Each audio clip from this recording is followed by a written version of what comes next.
السلام علیکم ورحمۃ اللہ وبرکاتہ۔ امید کرتے ہیں کہ تمام ساتھی خیر و عافیت سے ہوں گے۔ یہ جو ابھی اپنے یہاں وقف بورڈ کا جو بل لایا گیا یا پھر آ چکا ہے، یوں سمجھیے، اس کو میں ایک مثال کے ذریعے سمجھانے کی کوشش کرتا ہوں۔ اللہ کرے کہ یہ بات سچ ہو اور صحیح لوگوں تک پہنچ جائے۔ آپ میں سے اکثر لوگوں نے یہ واقعہ سنا ہوگا کہ شیطان ایک جگہ سے گزر رہا تھا تو اس کی نظر پڑی ایک ایسے شخص پر جو ایک دیوار کے نیچے میں سو رہا تھا۔ شیطان کی نظر پڑی اور وہ جا کر کے اس کو جگا دیا۔ جب وہ شخص بیدار ہوا تو دیکھا کہ ارے یہ تو شیطان ہے، اس نے اتنا اچھا کام کیسے کر دیا؟ تو وہ پریشان ہو گیا وہ شخص کہ شیطان ہے اور یہ اتنا اچھا کام کر دیا۔ کہا کہ کچھ تو گڑبڑ ہے بھیا، کچھ تو دال میں کالا ہے۔ نہیں رے بابا، آپ کو بتانا پڑے گا کہ کیا آخر آپ نے جگایا کیوں آپ نے مجھے جگایا، یہ بتانا پڑے گا۔ شیطان نے کہا کہ ارے بھائی، تمہاری جان بچ گئی، تم خود دیکھ لو کہ یہ دیوار کتنی کمزور ہے اور گرنے والی ہے۔ تم اس بات کی خوشی مناؤ کہ یہ تمہاری جان بچ گئی۔ تم کہاں اس بات کے پیچھے پڑ گئے ہو کہ یار کیوں بچائے۔ لیکن وہ شخص تھا پڑھا لکھا سمجھدار، وہ کہا کہ نہیں، کچھ تو دال میں کالا ہے۔ بظاہر ہمیں بھی لگ رہا ہے کہ بھائی آپ نے جان بچائی ہے اور سچ میں یہ دیوار کمزور بھی ہے اور گر جائے گی، امید ہے، لیکن آپ کو بتانا یہ ہوگا کہ کیوں بچائے مجھے؟ اگر مر جاتا تو اس میں آپ کا کیا نقصان ہوتا؟ تو شیطان نے کہا کہ بھائی تو کچھ زیادہ ہی ضد کر رہا ہے، چلو میں آپ کو بتا دیتا ہوں، لیکن مجھے لگتا ہے کہ تم شاید مایوس ہو جاؤ گے یہ حقیقت جان کر۔ کہا کہ چلو جو بھی ہو، ہم کو بتاؤ کہ تم نے بچایا کیوں، اور اوپر سے تم شیطان بھی ہو۔ تو کہا کہ بات دراصل یہ ہے کہ تم اگر اس دیوار کے نیچے اگر یہ دیوار گر جاتی اور تم سوئے رہتے، اس حالت میں تمہاری جان چلی جاتی تو تمہیں شہید کا درجہ ملتا، اور میں یہ نہیں چاہتا ہوں کہ تمہیں شہید کا درجہ ملے، تو اسی لیے میں نے آپ کو جگا دیا۔ اب وہ شخص، اب آپ بتائیں، آپ سے بھی سوال ہے، ہم سے بھی سوال ہے، اور سب سے یہ سوال ہے کہ وہ شخص اس بات کی خوشی منائے کہ اس کی جان بچ گئی، یا اس بات کا دکھ اور غم کا اظہار کرے کہ اس کو شہادت سے محروم رہ گیا؟ تو ٹھیک اسی طرح BJP والوں کی چالیں ہوتی ہیں، ٹھیک ہے؟ آپ کو وہ کیس بتائیں گے جو واقعتاً آپ کے نظر میں بھی غلط ہوگا، لیکن اس کیس کے چکر میں ان تمام چیزوں کو وہ دبوچ لیتے ہیں۔ اسی طرح ایک واقعہ آپ نے اور سنا ہوگا کہ ایک شخص تہجد کا پابند تھا، تہجد گزار بندہ تھا۔ ایک دن اس کو آنکھ لگ گئی، وہ تہجد نہیں پڑھ سکا، تو پھر اس کو اتنی شرمندگی ہوئی اور رب کے حضور میں اتنا توبہ استغفار کیا کہ اللہ کو یہ عمل اتنا پسند آیا کہ اللہ نے اس کو ڈبل سے ڈبل نواز دیا۔ تو وہ کیا کہتے ہیں، شیطان کو تو دکھ ہو گیا اس بات سے کہ یار ہم نے تو اسے تھپ تھپا کے اس لیے سلا دیا تھا تاکہ رب اس کو محروم کرے کسی نعمت سے، کسی نیکی سے، لیکن رب کے حضور میں یہ اتنا رویا گڑ گڑایا کہ یہ کیا کہتے ہیں، رب نے تو اس کو ڈبل نواز دیا۔ تو دوسرا دن یہ ہوا کہ شیطان اس کو آ کر کے جگا دیا وقت پر۔ تو اس نے پوچھا کہ بھائی آپ تو شیطان ہیں، آپ نے جگا کیسے دیا؟ یہ اچھا کام آپ نے کہاں سے کر دیا؟ تو کہا کہ یار کل میں نے تھپ تھپا کے سلا دیا تھا اور تم سو بھی گئے، لیکن تم اس عمل پہ خدا کے حضور میں اتنا روئے گڑ گڑائے، توبہ استغفار کیے کہ رب نے معاف کر دیا یہ تو معاف کر ہی دیا اور پلس میں اتنا نوازا کہ جتنا تم اور دنوں میں پڑھتے تھے اس سے زیادہ آپ کو نواز دیا. تو اور مجھے یہ کام پسند نہیں آیا تو سوچا کہ چلو میں جگہ ہی دیتا ہوں، تو اس لیے میں آپ کو جگہ دیا. تو ٹھیک بی جے پی والوں کی چالیں اور کام اسی طرح کا ہوتا ہے. دیکھیے ایک بنیادی بات سنیے، میں کسی سیاست سے نہیں جڑا ہوا ہوں، نہ میں سیاسی کوئی بندہ ہوں جو سیاسی بات کروں، میں اصولی بات کروں گا. یہ ہمارے یہاں کی جو کرسی ہے نا سرکار میں جو آ کے بیٹھتے ہیں، یہ کرسی نہ تو وراثت میں ملتی ہے، نہ بادشاہت میں ملتی ہے، اور نہ خلافت میں ملتی ہے. یہ لوگوں کے ووٹوں کے ذریعے ملتی ہے. جمہوریت اگر گہرائی میں جاؤ گے نا تو بڑی خراب چیز بھی ہے. ووٹ دینے کا ہر اتھو گتھو نہرو سب کو حق ہوتا ہے، بس 18 سال کا ہو گیا ہو، چاہے وہ 500 میں بکا ہو، چاہے وہ شراب کی بوتل میں بکا ہو، چاہے وہ چکن میں بکا ہو، جس طرح بکا ہو کوئی بھی ووٹ دے سکتا ہے اور کرسی اس کو مل سکتی ہے جس کو اکثریت ووٹ دی ہو.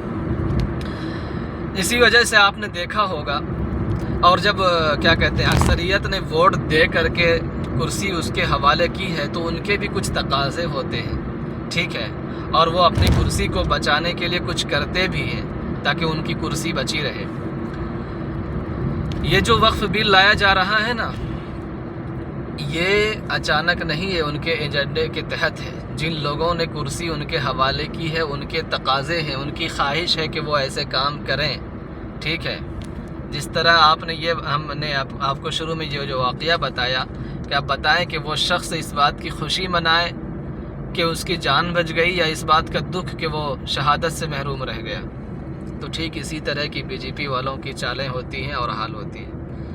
آتے ہی ہمارے لیے کام کر رہے ہیں، مسلمانوں کے لیے کام کر رہے ہیں، نہیں، وہ اپنے ایجنڈے کے تحت کام کر رہے ہیں. خدا کی قسم کاش آپ کے پاس کوئی ایسی طاقت ہوتی ہے ہمارے پاس جو لوگوں کے دلوں کو چیر کر ان کی حقیقت کو دیکھ سکتے.